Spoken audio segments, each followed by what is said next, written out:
informative for new viewers. If you're familiar with myself, I'm Derrick Showtime Jr. And Kiana. And I'm Kiana. Hi. We do our review vlogs for WWE pay-per-views. So we're now going to venture into a series of behind the scenes and in-depth detailed program of sorts that is sponsored by Vice Networks, and it's known as Dark Side of the Ring.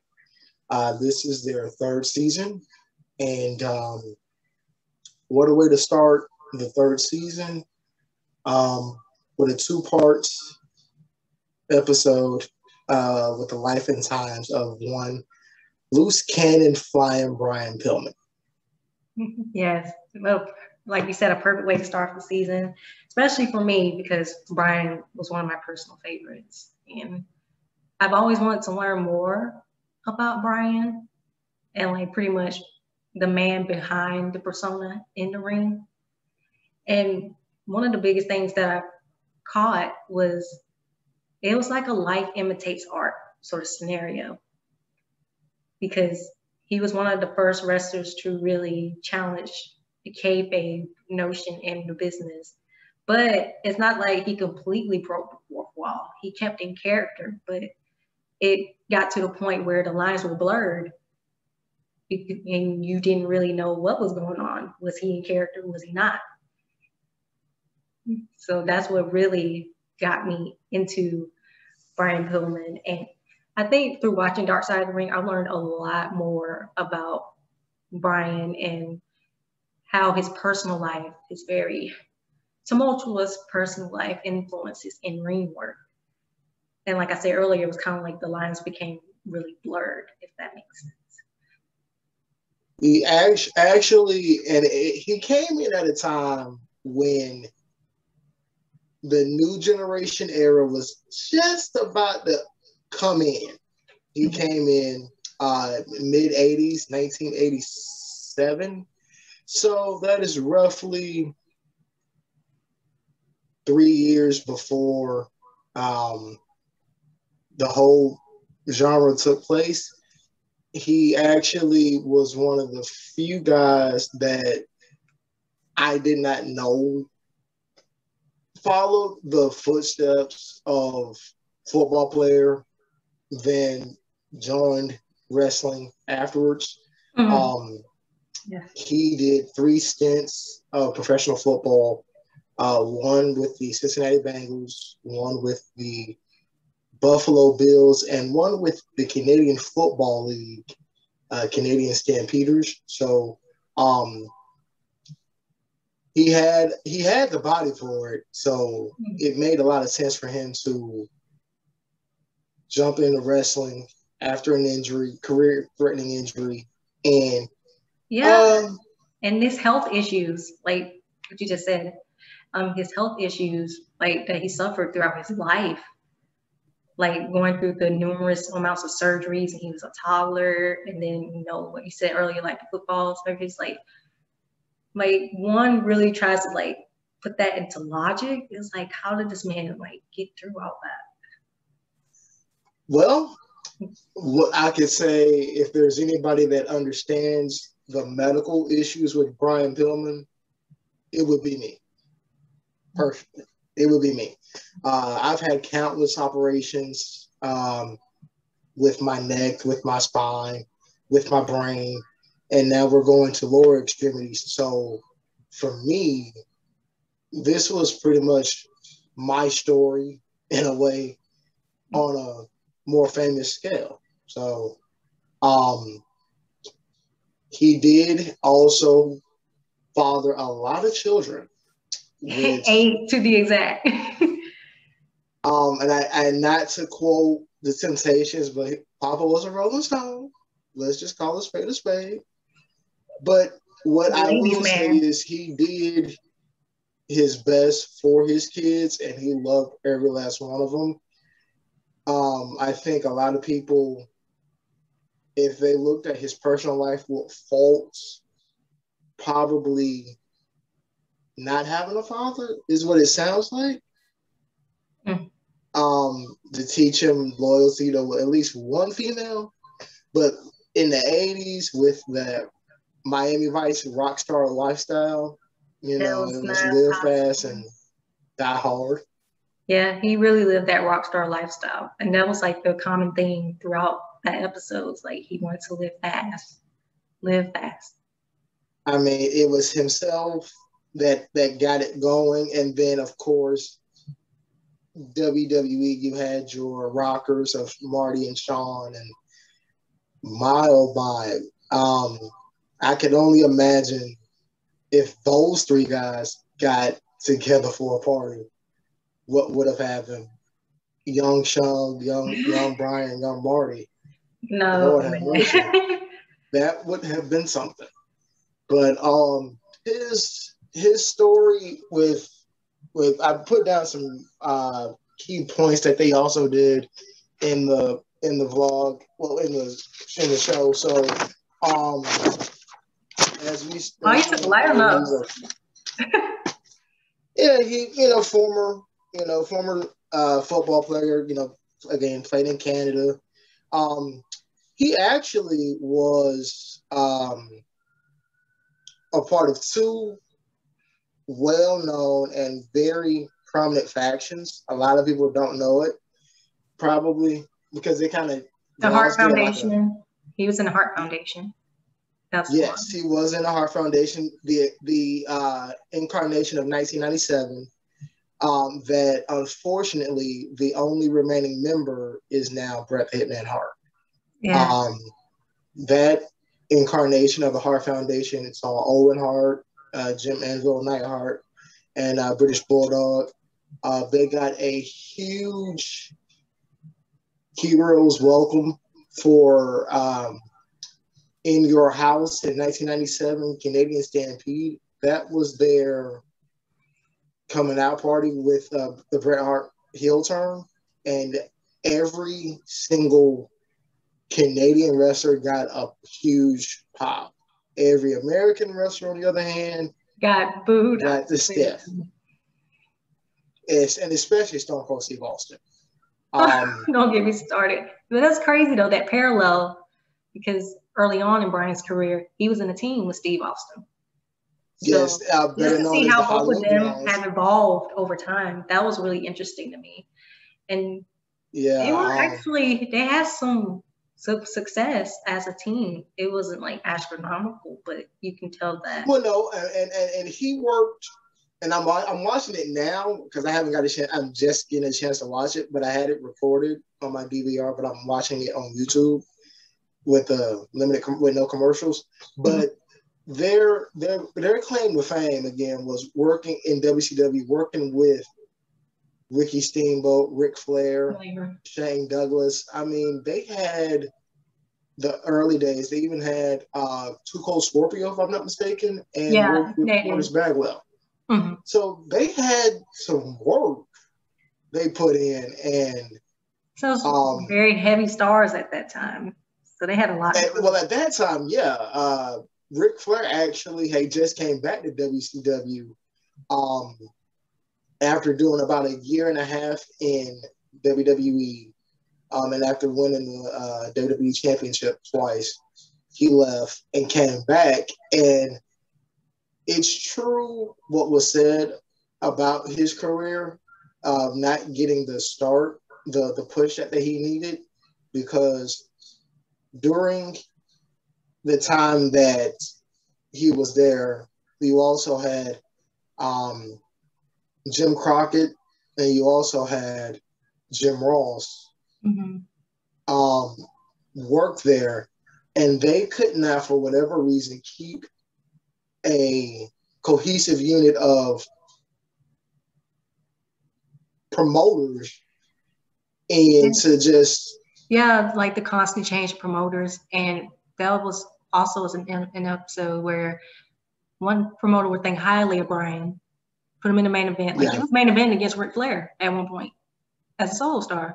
And then the next time another promoter would come in, they didn't see too much in him. So he was back down at the mid card or probably even lower than that. So his career was like very topsy-turvy while he was like, and that, believe it or not, that was the entire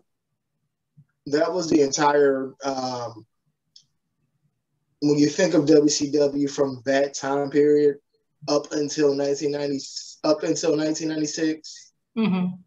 and the introduction to Ted Turner and the Monday Night Wars, that's what you think of WCW. All that star talent, all that, and the talent that they could have pushed and could have worked with. You had likes of RVD, you had likes of Edge, Triple H, Scott Hall, Kevin Nash, before Eric Bischoff showed up. So wow. to lose all of them said a lot about how WCW was managed and booking the talent. And it was managed absolutely poorly. Yes, I mean, even they even had Junkyard Dog at one point. Really? Yes. Wow, I didn't know that. There is, the best way I can say it is, if you watch, which they've done it on the network, and hopefully they complete it this time around with the addition of the WWE Network on Peacock, is they've added the WCW Saturday Night library to the network.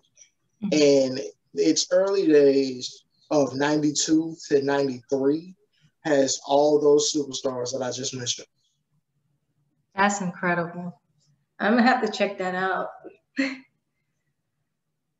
it was something. I mean, 95 saw the end of the Hollywood Blondes, which, of course, Stone Cold unfortunately was fired due to injury, and was mailed his release via FedEx, which I think is pretty gutless. That's terrible.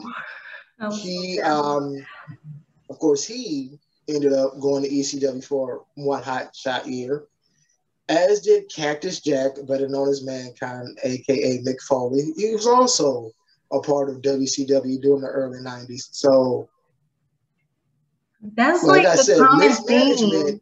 That's the common theme with WCW. All the great talent, and then they sort of like a mass exodus to either ECW or WWE or WWF at the time. And yeah, it just makes you wonder what if at its worst. It's a lot of what ifs, like during the 90s. Oh, huge what ifs. What if WCW smashed their talent? And of course, I'm not sure, they kind of glossed over the shoot promo that he did. He was highly known during 95 and early 96 as the the third or fourth coming of the Four Horsemen. And this incarnation had Steve Muggle McMichael, Ric Flair, Arn Anderson, and they did so much work with the Legion of Doom and Kevin Sullivan. And to me, though that was his biggest rival in WCW, a talent booker, and Kevin Sullivan. And I've never known. I'm not a fan of Kevin Sullivan, by the way. I'm not a big fan of his. I mean, he's a maniac. If you want to see his matches, check out WCW of 1995, early 94, and ECW of 93, 94. They really were. They were trailblazing in a way before the Attitude Era even existed. So yeah, and that was another thing about Bryan, is that he kind of carved out that path for the Attitude Era. Like he was one of the wrestlers that laid down the foundations of what was to come in the Attitude Era, especially in regards to like the persona, the way you carry yourself, especially his promos. God, I rank Bryan as one of my top 10 wrestling talkers ever, because not only because like the intensity, like he's really playing this loose cannon character to the point where you think like, okay, this guy is really batshit crazy. But even to the point, like what I said early on, like the blurred lines, like what is kayfabe, what is not, what is real, what is not. So that's what really like captivated me when he does his promos. And of course, he's a great wrestler in the ring too. But I think for me personally, I was more captured by his character and his promo work more than his wrestling. But he was a great wrestler as well. Oh, well, of course, yeah. Stone Cold mentioned from the parts that I just saw, he was always riding shotgun. He never drove up and down the roads in the early days. Always had his head in a dictionary, learning new words so that they can can use it in promos. So I'm like, it's like big words. Show you how smart I am, but I'm very talented. But then, if I get pushed too far, I can't get nuts on you. So, I mean, and actually, that also brings up another key moment that he did, which I never thought we would ever get cussing by a commentator before. Oh, yeah. I remember that part. Bobby Heenan, God rest his soul. Oh my God. He flipped his shit when Bryan was like taunting him. I was like, dude. I mean, like, I'm sure Bryan knew he had multiple neck issues and was like, okay, I'm not gonna hurt you, but I'm gonna act a little cuckoo crazy right quick. Just sit here right quick. And Bobby flipped his lid. I'm like, damn. And this was in '95 during their 95, 96 during their feud with Hulk Hogan before the NWO. So talk about a 90s kid, golden age of wrestling. We had the ushering of 4 Horsemen dealing with the Legion of Doom, ushering in the loose cannon gimmick, which brought on the infamous curtain call, which ushered in the NWO. Talk about a big chain of like and it's all because of Brian Pillman. Yeah. And he did a shoot in ECW with Joey. Oh my God, Styles. Yes, I am going to give him Joey Styles that nickname. Oh my God. I love Joey Styles. The way he said, "Oh my God." He did a promo. Yeah, he did a promo that made me go, "Oh, I can talk about my boss, get some heat, get some money, and I don't even have to wrestle for this promotion." I'm like, "Oh, okay. I'll just say whatever about Eric Bischoff, tell him to go screw himself." And then he signs with WWE shortly thereafter, which that was the first press conference that I've ever heard of where they did a signing at that time, where they did a huge press conference. Really? Yes. Shout out to, once again, Wrestling Bios channel YouTube creator. He has a career bio video on Brian Pillman. Around the time that he left WCW, and I hope if he's watching this, I hope he does a full career synopsis on his career and add that to his channel so people can understand what we're talking about on Dark Side of the Ring. You get a more in-depth behind-the-scene deal as well from his point of view, because that promo that he did in '96 during that ECW stint on WCW and Eric Bischoff, there's one other person that's ever done it. And that happened 2 years later after WrestleMania 14 when Sean Waltman comes back to WWE and he does a screw off shoot promo to Eric Bischoff and Hulk Hogan, and I'm like, he must have been working with Brian. He must have thought of Brian Pillman when he did that. So, I mean, yeah, it could be. So, and then let's see, what else was he known for in WWE? Because he really didn't do a whole lot like we hoped. Yeah, that's the sad part. I'm trying to think of a storyline that.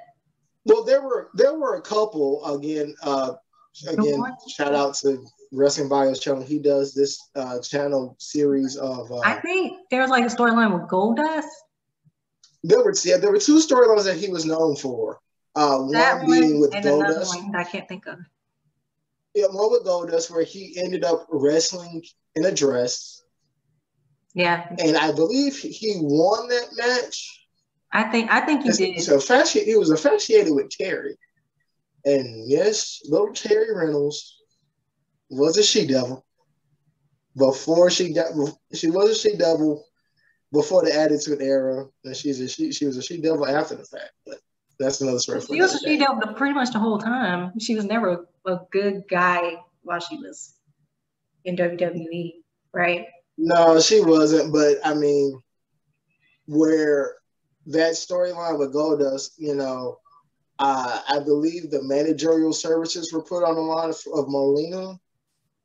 And if Goldust had lost, she would get managerial service of Brian Pillman for like 90 days or 30 days or something like that. Oh, boy. I remember that. and then the other storyline that he did after his initial contract signing promo, where he tells somebody to shut the hell up, was the storyline where he's either feuding or trying to get alongside Stone Cold Steve Austin. He comes in that summer of '96. So the episode of Reliving the Wars on the Wrestling Bios channel that I recommend is June 17th, 1996. That would be, I believe, episode 45. He literally does his shoot for his contract signing, and then he does his stuff with Molina shortly thereafter, maybe early 97. So somewhere between early 97 and late 96, Stone Cold and Brian have a interaction sort of thing going on at the King of the Ring of 96 once he wins the King of the Ring. And then what he's most infamous for with Stone Cold in WWE up until Canadian Stampede was this psychotic, hostile takeover promo shoot where Kevin Kelly was giving an interview with Brian and his family, wondering how his health is coming along after he suffered a broken ankle during a car accident, to which his sister, I was just watching that part. I mean, he pretty much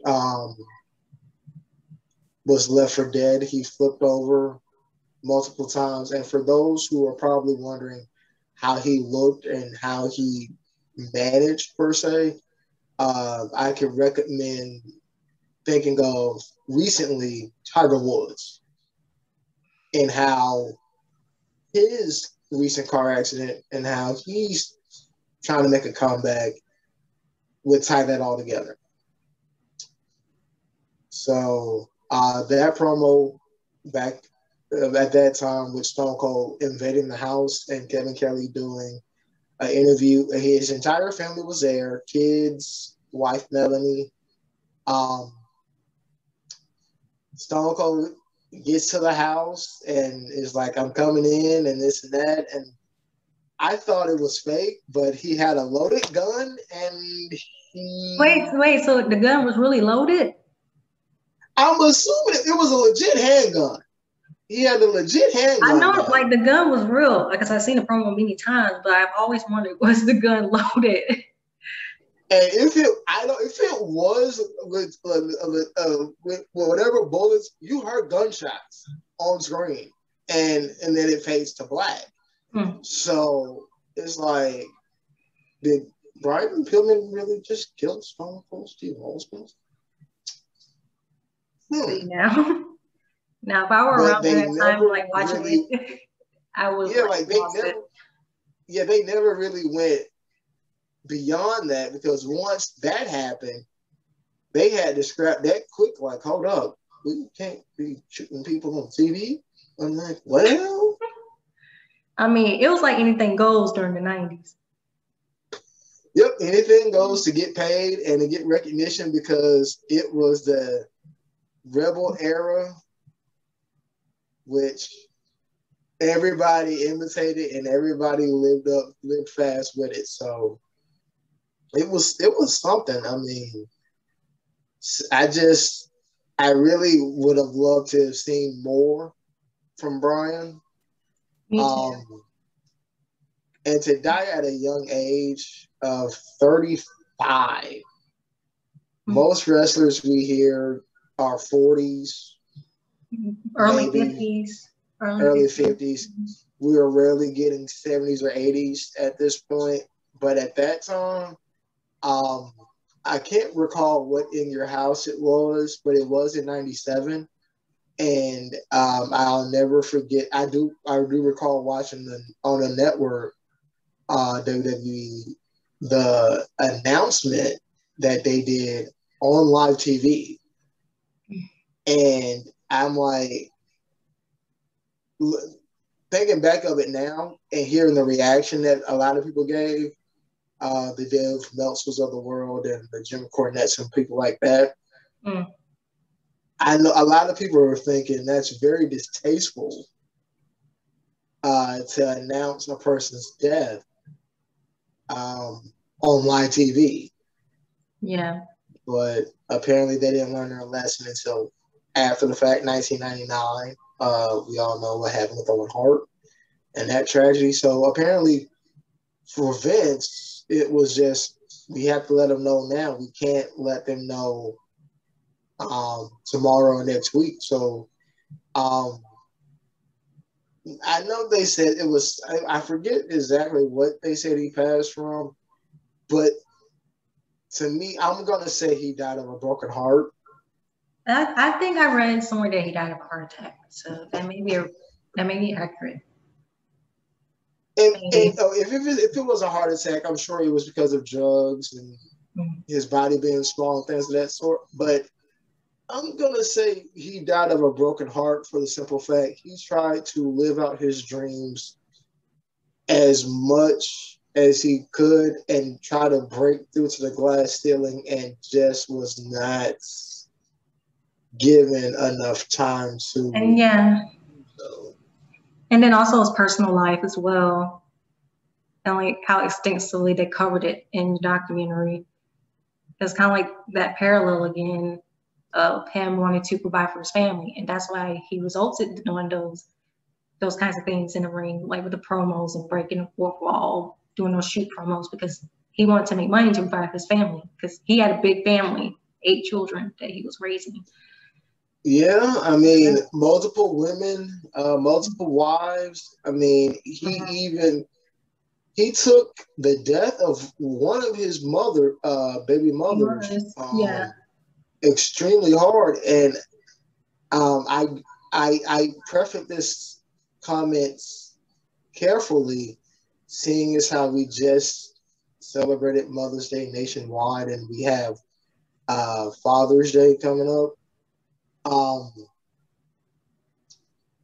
All I can say is be careful with what you do, and if you're in the limelight, and especially if you have kids in the world and things of that sort, you really have to watch what you do and what you say, and try and not bring that home.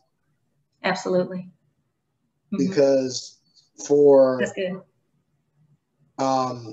For one of his baby mothers to kill herself and kind of leave some children in peril is kind of like, and then for him to kind of go through the dramatics of of him grieving and what have you, it's kind of like, wow, you know? Like, Yeah. And once again, it's like going back to those what ifs.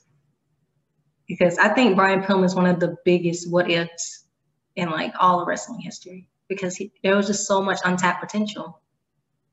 Well, I mean, when you, yeah, the potential part of it, I mean, what could he have been, let's say, if he didn't get his contract from Atlanta, he got it from New York Stanford. And then decided to jump ship.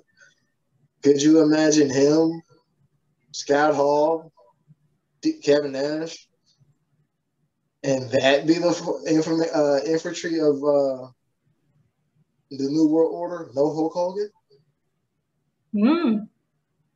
Or maybe still have Hulk Hogan in the mix and then just add Brian onto it. I mean, who knows? But I mean, that loose cannon gimmick, I mean, that was something I was like, get this guy a straitjacket. Like it was like I was that convinced that this man was crazy. Like when I first started watching wrestling, I was watching like the older stuff, and it was two people that got me into wrestling: The Undertaker and Brian Pillman, because their personas, it was just larger than life. It was like you were really convinced that they really lived their lives that way. And I was like, yeah, you said, like, and let's not forget also like that's what I thought. I was like, this dude was really crazy as hell. He's that shit crazy. And yeah, also that's another WCW blunder I forgot to mention. The Undertaker. The Undertaker was a WCW blunder too.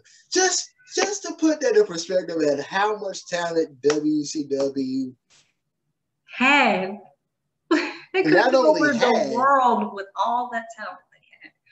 Not only did they have it, I really don't want to do this, but not only did they have the talent for that, they literally just, and I'm gonna make sure I preface this carefully, but they literally flushed it down the toilets. That's a good way to put it. A lot of their big talent that they could have built around and battled with WCW, they could have easily flat out outdone the WWE if they so chose. Absolutely. So I don't know what to say. I really don't. That's why the 90s of pro wrestling in the 90s is just so interesting to me, because not only did you have all like these legendary moments, but you always like have like these fantasy matches or fantasy bookings in your mind. Like, what if such and such stayed in this company, or what if such and such moved to this company? And like, there's like so many possibilities that could happen. And that's what like really captivates me, but also makes me like roll my eyes, especially with the mismanagement, the clear, obviously mishandling of talent in WCW. Not saying WWE was much better during that time, but WWE early WWE, they were clearly horrendous because they were transitioning from Hogan, and honestly, the business that we know of as right now, over the last 20 some odd years, wouldn't be what it is today had they not survived the 1993 federal trial of Vince McMahon. Oh, yeah. Mm-hmm. I remember that. And if Vince McMahon had gone down, it would be thanks to Hulk Hogan, but that would have allowed everybody to flourish a little bit, get pushed. You would see champions that they would be champ. You know, you would see Brett earlier. Probably you would have seen Shawn. You definitely would have probably seen Brian Pillman because he was a light heavyweight champion. He was, I believe, a television champion at some point, but he would have manifested world champion pretty soon. Oh yeah. And that's why I wanted to ask you, do you think that Brian Pillman was, I guess what I'm trying to say is, do you think that Brian Pillman was world championship material in your view? Woo! That a part of me feels that way. Ooh. Because he checked off all the major points that needs to be like a great wrestler. But in that time period, you know, there was still that inclination, like the bigger you are, the more capable you are to be world champion. It was like the size thing. And Brian wasn't the biggest guy. Brian wasn't the biggest dog in the fight. No, I think Jim Cornette said that in the documentary. He wasn't the biggest dog in the fight, but part of me feels like he could have reached that brass ring. I feel like I'll say this. Brian Pillman, I'll say this. Shawn Michaels got what Brian Pillman should have got. Mm-hmm. Shawn is not the biggest dog in the fight. He's a pit bull. He don't know no better. But don't tell him that. He gonna do what he gonna do, and that's what Brian did. He was gonna do what he was gonna do, and it's like, okay, you telling me I'm too small to play football? Okay, I'm gonna show you. Oh, I can't come back from throat cancer. I got that. Don't worry about that. I got that. The more you doubted him, the hungrier he got. Is pretty much what it was, and there was nothing that was fulfilling for him, which was sad. But what legacy does he get? What legacy does he leave the business? It's that fourth wall. Mm-hmm. And you see a lot of wrestlers today, you know, going that route, doing those shoot promos. A wrestler I can think right now off the top of my head, CM Punk. You know, a little bit. Yes, the infamous pipe bomb. Yeah, CM Punk is known for being good on the stick too, just like Brian. No, Brian is more on the aggressive side.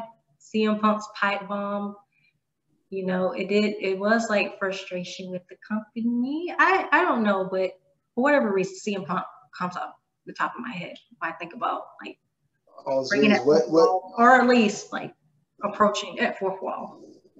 What would have been if we had gotten Brian Pillman Sr. wrestling today in his prime, and we had to see CM Punk 8 years ago? Because that loose cannon versus the anti-dude. Oh boy, that's like a dream. That would be something. That would be very interesting, especially like the promos they would have against each other. Oh, because I can imagine the guys in the back. I can imagine Vince. I can imagine all those guys in the back. Like, oh my God, what are they gonna say? God, I hope they get us kicked off TV. Mm-hmm. Yet, you know, it's something, and I really am proud. What I can see is the legacy that he's leaving. Brian Pillman, his kids,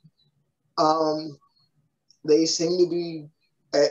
I don't know if they're at peace with what's happened over 20-some years, mm-hmm. because he died at 35, so he would probably be in his 50s right about now. Yeah. But his son, Brian Pillman Jr., is flourishing in AEW. Yeah, he's doing great work. He is a spitting image of that guy.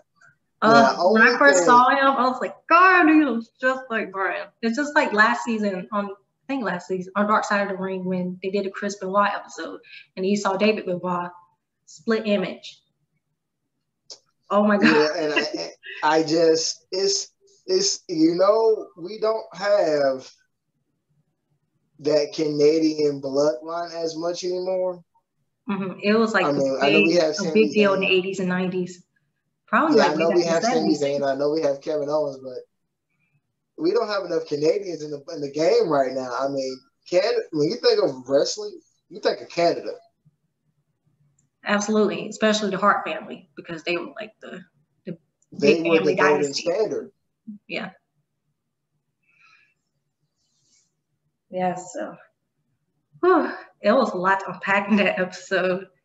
And it really helped me get to know Brian a little more, especially since I know like about the loose cannon persona and like how just like out there it really was and how he was able to push over the edge. But it wasn't just in the ring he was pushing over the edge, it was like outside of the ring too.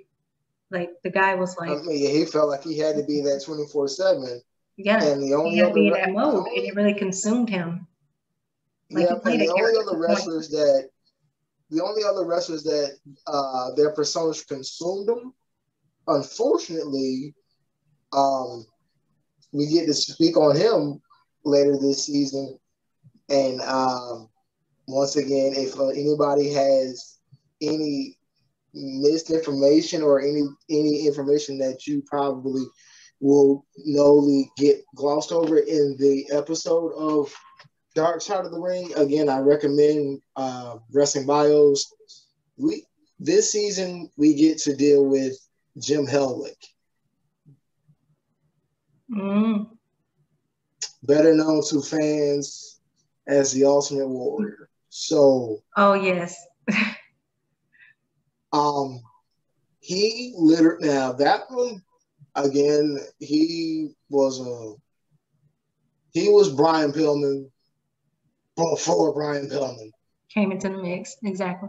A decade earlier, he was Brian Pillman before Brian Pillman. So this season on Dark Side of the Ring, and with these series of vlogs here, we definitely get to dissect a lot of stuff. We dissected a lot with this season 1 episode already, and we've got a couple more to go. The next episode is going to be centered on Nick Gage, and for those of you who don't know who Nick Gage is, he's one of the proponents, I want to say the company ace of CCW, which is Combat Zone Wrestling. Very hardcore, basically like the daughter of ECW in the 90s. CCW. Now I'm familiar. I'm very unfamiliar with that guy. So I'm familiar, so I may have to, you know, shoot you some stuff. Yeah, this is going to be, because if I'm not, a lot of people have gone to that type of wrestling because it's, I guess, that promotion, because they take what ECW did, and I don't know, an Attitude Era, and they morphed it, and he looks bizarre.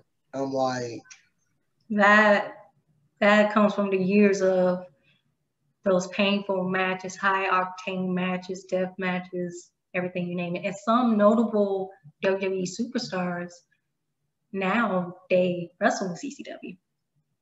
One most notably, Dean Ambrose, aka Jon Moxley. He wrestled in CCW. Mia Yim, she also wrestled in CCW. Adam Cole. Really? Yes. He also wrestled in CCW. She doesn't seem like the extremely type. Absolutely, but the thing is, me and Yim and Adam Cole, they did like a storyline together, so it was kind of like a romantic angle, but not really. But she took part in intergender matches in CCW. Oh man! Yeah, so it's very interesting, a very interesting company, so to speak.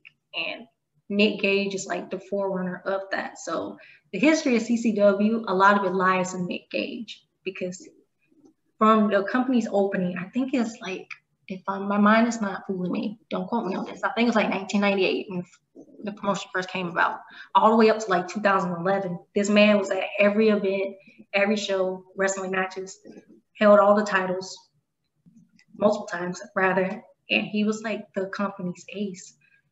And he wrestled in other promotions, but his main ground was TCW. So I'm actually particularly interested to see what I'm going to learn about him in the next episode. So this one I'm gonna do a lot of. This one I'm gonna have to do a lot of learning because until you mention Jon Moxley, aka Dean Ambrose, I'm like, okay, so who's this dude they finna follow up with Brian Pillman? Like, okay, I don't know this guy. I'm not an indie wrestling follower, but I mean, wow is all I can say. I mean, the only other person that probably wrestles like him was Sabu. Yeah, I think Sabu actually. No, I don't think he went to CCW. Maybe not. I don't think he did. Never mind. I don't think he did. Well, no, I mean, but if we're talking wrestling with no limits and a lot of carnage, I'm thinking of Sabu right about now, and I'm thinking of Cactus Jack. And Sandman. I think of Sandman and Raven too.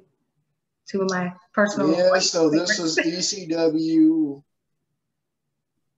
2.0, maybe. I guess you can say that, but there are some differences as well.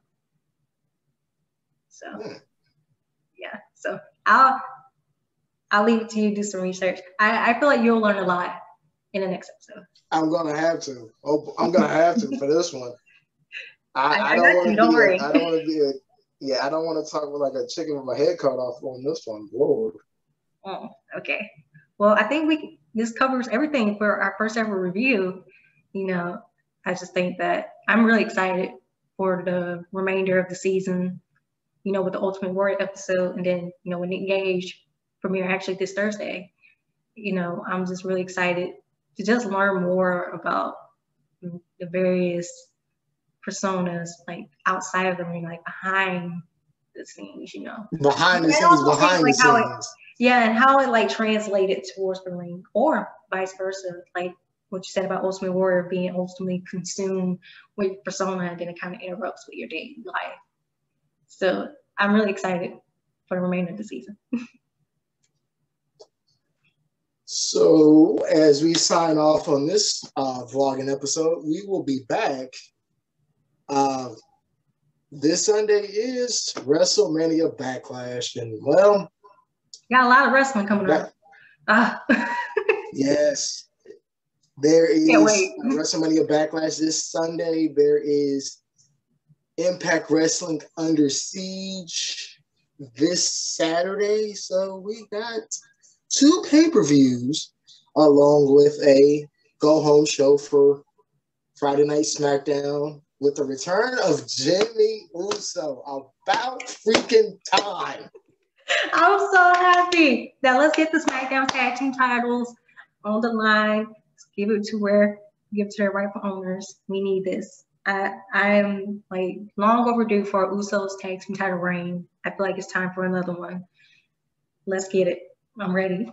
I'm ready. And actually, I do like the way that he came back. Jimmy was like, "You ain't gonna punk me like Jay. I ain't your bitch. Look here, let's get with it."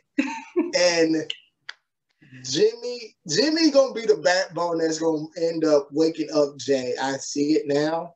I cannot wait. I can't wait to see. That's like one of the few storylines on TV right now that's like got me invested. Because now with Jimmy back, it kind of adds that element. Because you can tell like during a time it was kind of stagnating a little bit. You know, with like the build to the and he was actually, and I'm kind of glad he came back Friday. He was surprised because, you know, Cesaro has his first ever championship match this Sunday, and we all know Jay's in the corner of Roman, and Roman got his butt kicked Friday night. To go off on the show, and Jay got his ass kicked too. To which Jimmy had to come in and save his brother and his cousin, and I hate to say he got it too. Cesaro may be booked to win this Sunday. We'll have to see. It's getting a little interesting now. So I think we can sign off on that note. So stay tuned for another review of Dark Side of the Ring, along with our incoming review of WWE WrestleMania Backlash, where Dexter will be joining us, hopefully, to take part in that review. So I guess we can sign off on that. Thank you, Derrick. See you next time. Adios.